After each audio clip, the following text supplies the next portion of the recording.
Exercise 1.4 classify the following numbers as rational और irrational. Question number 1 दिया है 2 minus root 5, आँख बंद करके लिखो इरेशनल नंबर है, क्योंकि रूट 5 इरेशनल नंबर है। इरेशनल नंबर को किसी भी रैशनल नंबर के साथ सब्ट्रैक्ट या ऐड किया जाता है तो इरेशनल ही प्राप्त होगा। तो पहला जो है आपका वो इरेशनल है। दूसरा नंबर थोड़ा सॉल्व करके दिखाते हैं। 3 प्लस रूट 23 माइनस रूट 23, ये कैंसिल, 3 बच गया, तो ये है रैशनल नंबर। ठीक है, अब जो भी हो। उसके बाद क्वेश्चन नंबर 3 है 2 root 7 by 7 root 7। 2 root 7 by 7 root 7, तो इसका विकल्प यही है कि रूट 7 से रूट 7 कट गया, 2/7, ये अगेन आपका रैशनल नंबर है। उसके बाद आपका 1/√2 क्वेश्चन नंबर 4 है, वो उसका क्या करेंगे, तो √2/√2 यदि कर भी देते हैं तब भी √2/2 आएगा, और √2 में 2 से डिवाइड करेंगे, ये इरेशनल है, ये रैशनल है, तब भी ये इरेशनल ही होगा। नेक्स्ट है 5 2 पाई। पाई क्या है, पाई इरेशनल नंबर है, पाई इरेशनल नंबर है, जबकि 22/7 रैशनल नंबर है। इसको ध्यान में रखना पड़ेगा। तो पाई के साथ 2 का मल्टीप्लिकेशन हुआ तो ये भी इरेशनल हो गया। आगे बढ़ते हैं। आगे क्या कह रहा है, simplify each of the following expression. 3 plus root 3, 2 plus root 2। तो चलो सिंप्लीफाई करते हैं, सीधे सीधे मल्टीप्लिकेशन है। पहला question 3 plus root 3 multiplied by 2 का पहले इन दोनों मल्टीप्लिकेशन कराएंगे, फिर √2 का इन दोनों मल्टीप्लिकेशन। आपकी सुविधा के लिए, आपकी समझ के लिए, पहले 3 में हमने 2 का मल्टीप्लिकेशन कराया, प्लस ऐसा ही है √3 में फिर 2 का मल्टीप्लिकेशन, 2 का काम खत्म हो गया, √2 से इसमें फिर multiplication, 3 plus 3 into √2 plus √3 into √2, तो ये बच गया 3 2 जा 6, ये बच गया 2√3, ये हो गया 3√2, और ये हो गया √6। इसमें कुछ भी जुड़ घट नहीं सकता है, जैसा है वैसा ही रहेगा, क्योंकि ये √2 है, ये √3 है, तो ये जुड़, यदि ये भी √3 होता तो जुड़ घट सकता था। ये यहीं पे समाप्त हो जाएगा। दूसरा क्वेश्चन इसका है 3 प्लस √3, और अगले ब्रैकेट में दिया है 3 माइनस √3। तो यहाँ आपको दिख रहा होगा a plus B, a minus B, तो सीधे सीधे a square minus B square हो गया। 3 3 ज़र 9 माइनस 3 इज इक्वल टू 6। ये सॉल्व हो गया। क्वेश्चन नंबर 3, क्वेश्चन नंबर 3 क्या दिया है, √5 प्लस √2 का होल स्क्वायर दिया है। तो होल स्क्वायर इसका ओपन करेंगे, a प्लस बी का होल स्क्वायर, तो a का स्क्वायर प्लस b का square plus 2a into B √2 होगा यहाँ पर। तो √5 का स्क्वायर 5 हो गया, √2 का स्क्वायर 2 हो गया, इसका मल्टीप्लिकेशन तो 2√10 हो गया। 5 प्लस 2 हो गया 7 प्लस 2√10। इससे ज़्यादा सॉल्व नहीं किया जा सकता है। उसके बाद चौथे में आ जाओ, दिया है √5 माइनस √2, और दूसरे ब्रैकेट में दिया है √5 प्लस √2। ये क्या है, a minus B, a plus B, a minus B, A plus B क्या हो जाता है, A square minus B square, यानी √5 का स्क्वायर माइनस √2 का स्क्वायर, तो 5 का स्क्वायर 5, 2 का square 2, 5 minus 2 is equal to 3। यही आंसर हो जाएगा आपका। क्वेश्चन नंबर 3 देख लेते हैं। Recall pi is defined as the ratio of circumference say C of a circle to its diameter say D, that is pi is equal to C upon D.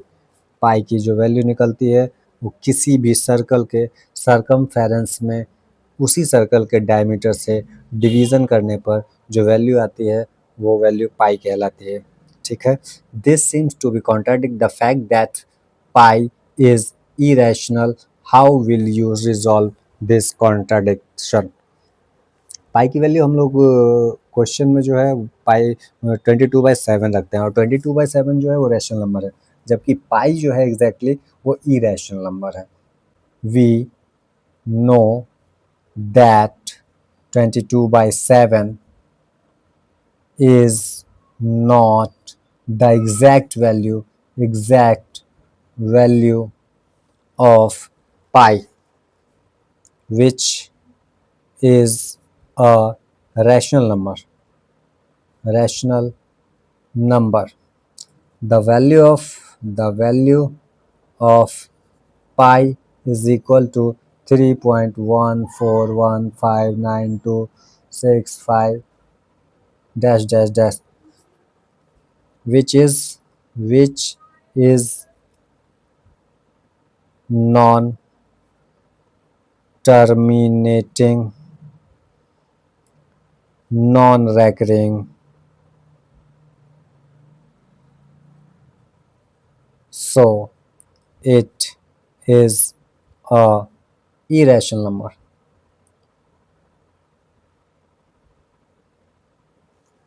Represent 9.3 on the number line, question number 4। तो इसको करते हैं। इसके लिए सबसे पहले एक number line draw कर लेते हैं। नंबर लाइन एक ड्रॉ करते हैं हम लोग, इस तरह से एक नंबर लाइन ड्रॉ कर लेते हैं और उसके बाद कहीं पर एक पॉइंट P मान लो, यहाँ से 9.3 सेंटीमीटर का डिस्टेंस ले लेते हैं। 9.3 सेंटीमीटर का एक डिस्टेंस हम लोग ले लेते हैं और उसका नाम Q रख दें। Q से 1 सेंटीमीटर का और डिस्टेंस ले लेते हैं ये, और उसका नाम R रख लेते हैं। अब ये जो डिस्टेंस है 9.3 + 1 ये हो गया 10.3। ये पूरे 10.3 का क्या करना हमको, परपेंडिकुलर बाइसेक्टर खींचना है। तो परपेंडिकुलर बाइसेक्टर ड्रॉ करने के लिए आधे से ज़्यादा दूरी लेकर के ऊपर और नीचे आपको क्या करना है, एक आर्क लगा लेना है दोनों साइड से। दोनों आर्क एक दूसरे को किसी न किसी पॉइंट पे कट कर रहे हैं, उन दोनों को ज्वाइंट कर देना है। इन दोनों पॉइंट्स को ज्वाइंट कर देना है जिससे कि आपको परपेंडिकुलर बाइसेक्टर मिल जाएगा। इस तरह से आपको 10.3 का ये परपेंडिकुलर बाइसेक्टर मिल गया। इसका कुछ नाम रख लें, नाम O रख देते हैं। अब क्या करना है, O से P तक का डिस्टेंस लेकर के, O से P तक का डिस्टेंस लेकर के एक सेमी सर्कल ड्रॉ कर लेना है। इस तरह से हो गया। नेक्स्ट स्टेप क्या है, ये जो आपने यहाँ से यहाँ तक 1 सेंटीमीटर लिया था, तो पॉइंट Q पर आपको 90 डिग्री का एक एंगल बनाना है। पॉइंट Q पर हम लोग एक 90 डिग्री का एंगल बनाते हैं।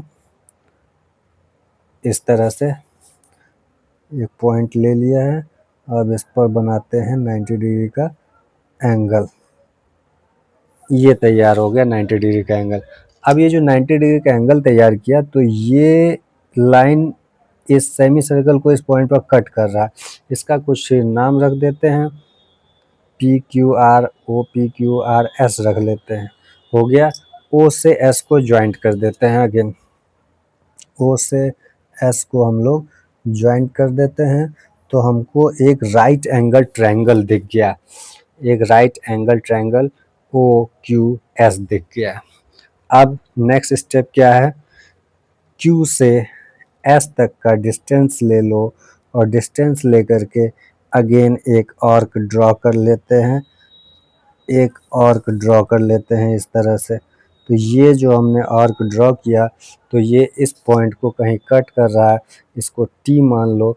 यही पॉइंट आपका हो जाएगा 9.3 √9.3। अब इसको थोड़ा आपको मार्क्स अच्छे चाहिए तो आपको थोड़ा वेरीफाई करना पड़ेगा। ठीक है, हम लोग इसको वेरीफाई करने की ओर चलते हैं। थोड़ा इस पर आप ध्यान देंगे कि यहाँ से Q तक का जो डिस्टेंस था, ये डिस्टेंस आपका 9.3 था, और Q से R तक का डिस्टेंस 1 सेंटीमीटर था। तो ये टोटल डिस्टेंस P से लेकर के R तक हो गया 10.3 हो गया। तो O से P तक का डिस्टेंस और O से R तक का डिस्टेंस सेम है। तो O से लेकर के R तक का जो डिस्टेंस है ये 10.3/2 हो गया। हम इतना काम हम लोग क्यों कर रहे हैं? क्योंकि ये जो आपका ट्रायंगल बन रहा है, हमको ये बेस चाहिए और ये हाइपोटेनस चाहिए। उसकी मदद से हम लोग इसको फाइंड करने की कोशिश करेंगे। तो ये डिस्टेंस O से R तक का 10.3/2 हो गया। तो 1 सेंटीमीटर इसमें सब्ट्रैक्ट होगा। 1 सेंटीमीटर जब सब्ट्रैक्ट होगा तो ये बच जाएगा 8.3/2 सेंटीमीटर। ये आ गया। दूसरा है ये आपका हाइपोटेनस। ये हाइपोटेनस किसके बराबर है? तो हाइपोटेनस आपका ये जो सेमी सर्कल है उसके रेडियस के बराबर है। रेडियस कितना है? O से P के बराबर, O से R के बराबर। तो OP और OR जितना है उतना ही OS होगा। तो OR आपने निकाला 10.3/2, तो ये भी हो गया 10.3/2। इतना क्लियर हो गया। अब आगे चलते हैं। अब यहाँ पे हम लोग लगाएंगे पाइथागोरस थ्योरम। तो लिखेंगे फ्रॉम पाइथागोरस थ्योरम। पाइथागोरस में आपने क्या पढ़ा है कि h का स्क्वायर बराबर b का स्क्वायर प्लस p का स्क्वायर। हमको p निकालना है। जितना p होगा वही तो हमने यहाँ ड्रॉ किया है। यदि p 9.3 हमारा आ रहा है, रूट 9.3, यानी ये हमने जो ड्रॉ किया है वो बिल्कुल सही है। हमको p निकालना है। तो p square is equal to h square minus b square, और p इज इक्वल टू हो जाएगा root h square minus b square. अब यहाँ पर वैल्यू पुट कर देंगे जो हमने h और b का निकाला है। तो h का निकाला है हमने 10.3/2, इसका हो गया स्क्वायर, माइनस b आपका क्या है? b आपने निकाला है 8.3/2 का होल स्क्वायर हो गया। अब क्या करेंगे? या तो आप इसका मल्टीप्लिकेशन कराओ, नहीं तो a square minus b square, अपनी सुविधा के अनुसार उसको भी कर सकते हैं। 10.3 प्लस 8.3/4 हो जाएगा। 2 रखते हैं एक ब्रैकेट में, दूसरे ब्रैकेट में ये 10.3 माइनस 8.3/2 हो जाएगा। हो गया। तो ये इस तरह से हो जाएगा। ये क्या हो जाएगा? 18.6/2 इंटू ये कितना बच जाएगा? 2/2। ये 2 जब स्क्वायर खुलता है तो ये 4 होना चाहिए।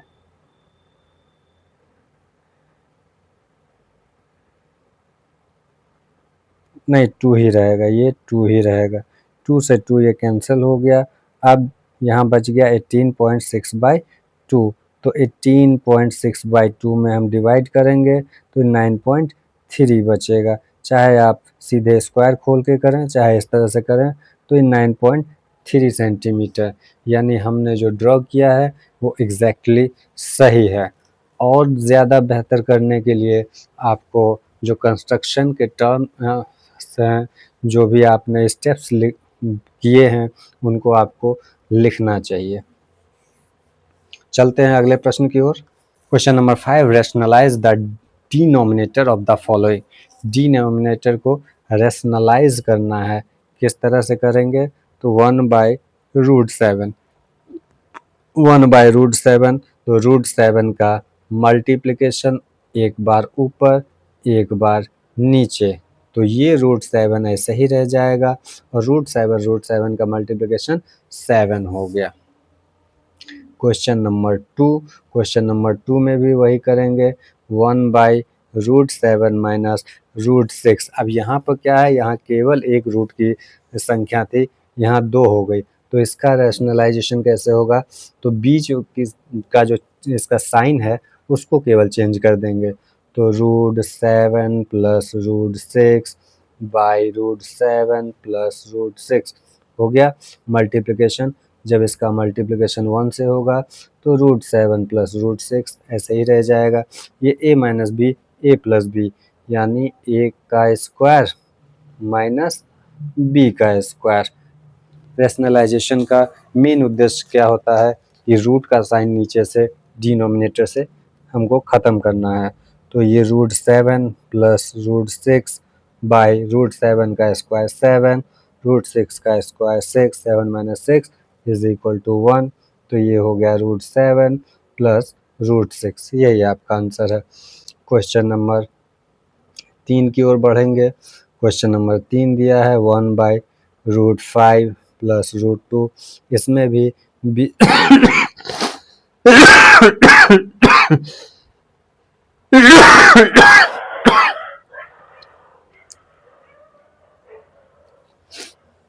इसमें भी वही करेंगे, बीच का जो साइन है उसको चेंज कर देंगे। तो √5 माइनस √2 बाई √5 माइनस √2 से न्यूमरेटर डिनोमिनेटर में मल्टीप्लिकेशन करा देंगे।